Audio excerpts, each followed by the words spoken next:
Bonjour Monsieur Janicot, Bonjour Monsieur Bajon. merci beaucoup de nous recevoir. Donc en fait, ce avec que je un vous grand plaisir. propose, merci. Ce que je vous propose, c'est de vous présenter peut-être.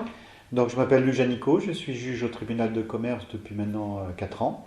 Je m'occupe du contentieux et des référés. D'accord. Alors, je suis venu pour qu'on parle un petit peu des nouvelles technologies et le tribunal de commerce.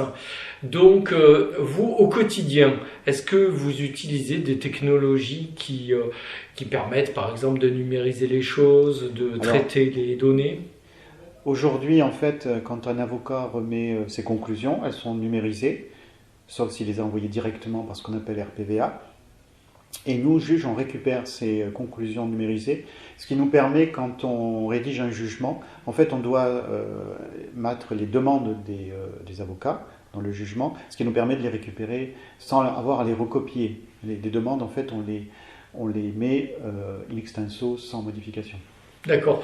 Et en fait, vous avez ces échanges avec le réseau privé des avocats, mais par exemple, les échanges entre C'est le pas greffe. directement entre les avocats, D'accord. directement entre les juges et avocats. Ça passe systématiquement par le greffe. Par le greffe, d'accord, ok, je comprends bien. Donc aujourd'hui, vous êtes au courant, il y a l'intelligence artificielle qui arrive, la protection des données personnelles. Donc vous, est-ce que vous pensez qu'au quotidien, dans votre activité de juge au tribunal de commerce, cela pourrait vous être utile ou est-ce que vous voyez des applications qui pourraient vous aider dans votre Alors, exercice? je pense qu'on peut faciliter notre travail. Moi, je vois plusieurs possibilités. La première, c'est de faciliter notre travail. Aujourd'hui, dans un jugement, en fait, on met les faits, on met la procédure, les moyens, les motivations et le dispositif. En fait, on peut imaginer que tout ce qui est fait, procédure, voire les moyens des parties, soit préparé par une intelligence artificielle. Ce qui permettrait au juge de se concentrer sur le raisonnement juridique et sur la D'accord. rédaction des motivations. Je pense que ça, c'est une étape qui nous ferait gagner du temps. Je pense qu'une deuxième étape pourrait être on n'en est pas encore là, hein, mais permettrait d'être un outil d'aide à la décision. C'est-à-dire que l'intelligence artificielle pourrait proposer un jugement. Par contre, j'insiste, dès cette étape-là, il faut que le juge valide ce qui sort. On ne peut pas imaginer que ça sorte automatiquement, que ça soit envoyé au justiciable sans qu'il y ait un contrôle d'un juge. Alors pourquoi je dis ça? C'est qu'en fait, il me semble que les algorithmes, d'abord, il y a une certaine opacité. Hein, Oui, bien sûr. parfois, c'est plutôt des Américains. Et deuxièmement, il peut y avoir des biais qui s'installent. Donc il est important qu'un juge vérifie qu'il n'y a pas des dérives qui s'installent. D'accord. Et vous pensez que ça serait applicable pour tous les litiges, pour certains litiges?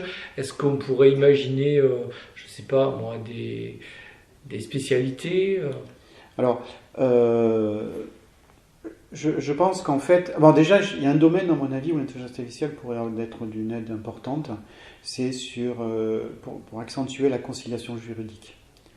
Aujourd'hui, dans les D'accord. tribunaux de commerce, on essaie d'amplifier l'utilisation par les parties, par les justiciables, de la conciliation pour éviter qu'elle parte en audience.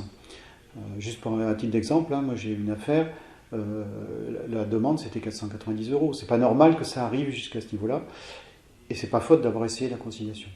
Je pense qu'un outil d'intelligence artificielle, qui permettrait, quand les parties se voient, de proposer un premier projet de compromis basé sur toutes les décisions qui ont eu lieu précédemment, sur laquelle les parties échangeraient.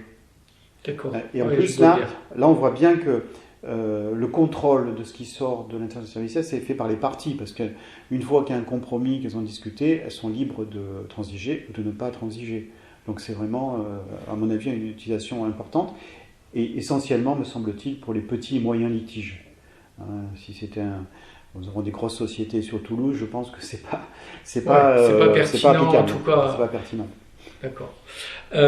Ensuite, au niveau de la formation des juges, si j'ai bien compris, quand même, il y a une étroite relation entre le greffe et les juges.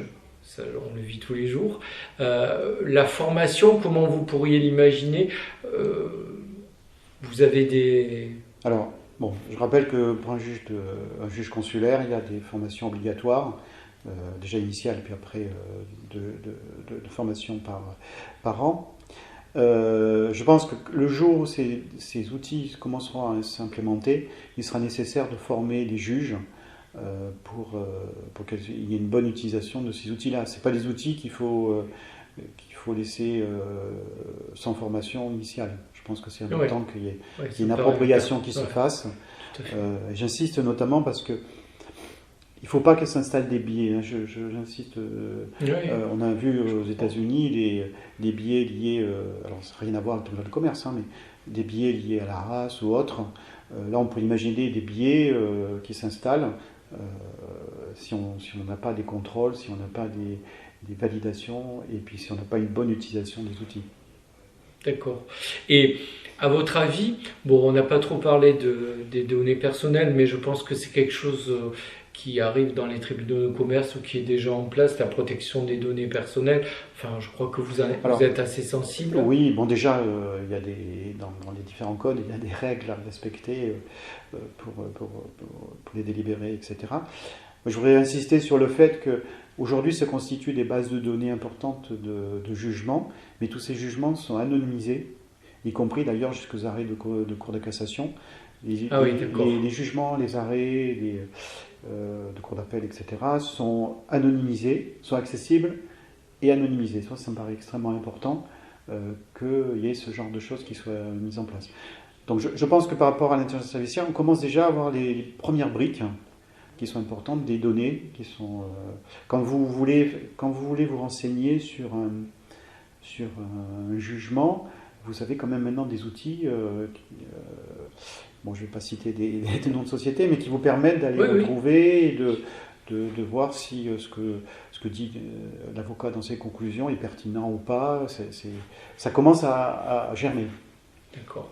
Et par rapport aux justiciables, est-ce que vous pensez que ces futurs outils ou ces outils qui sont quand même aujourd'hui présents peuvent apporter quelque chose, avoir un intérêt, et dans quelle mesure Alors, bon, déjà, je voudrais rappeler que dans les tribunaux de commerce, on arrive à avoir des délais qui sont tout à fait raisonnables, qui sont assez relativement rapides. Je pense que ça permettrait peut-être d'homogénéiser, si on prend l'ensemble, il y a, je crois, plus d'une centaine, enfin 120 ou 130 tribunaux de commerce, une certaine homogénéisation des décisions. Je pense qu'on travaille sur des homogénéisations. Dans un même tribunal, on veille quand même à ce que les différentes chambres sortent les mêmes types les mêmes jugements sur le même litige. Mais je pense qu'une homogénéisation au niveau plus large me paraîtrait intéressante. Et donc pour le justifiable, qu'il y ait une bonne équité entre les différents tribunaux. D'accord. Bon, écoutez, je ne vais pas vous embêter plus longtemps. Je vous remercie. Je vous remercie. Au revoir.